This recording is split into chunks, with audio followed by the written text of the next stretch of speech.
Nah. Alhamdulillah. Kak, aku boleh nanya boleh nggak? Iya, nanya apaan?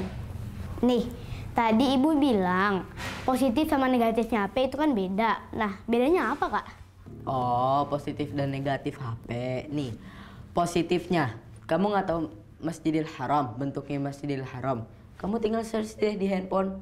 Akhirnya jadi kamu tahu. Nah, itu positif namanya. Negatifnya itu contohnya tuh tadi kamu main HP sampai lupa kan waktunya sholat, waktunya kerjain tugas, lupa kan? Nah, itu negatif. Seru, Kak. Ternyata HP juga ada positifnya ya? Iya, nih. Kan kakek nenek kita kan jauh. Jadi kalau mau ngabarin tinggal lewat HP, ya Kak.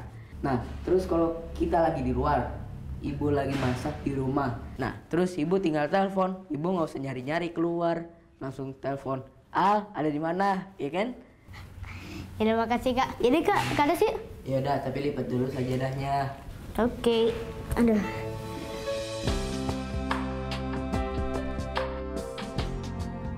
Cuci piring udah, cuci baju udah.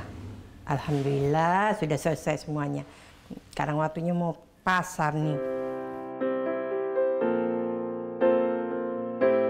Wah, aman nih. Nyonya udah jalan ke pasar. Assalamualaikum. Atuh, siapa lagi sih nih?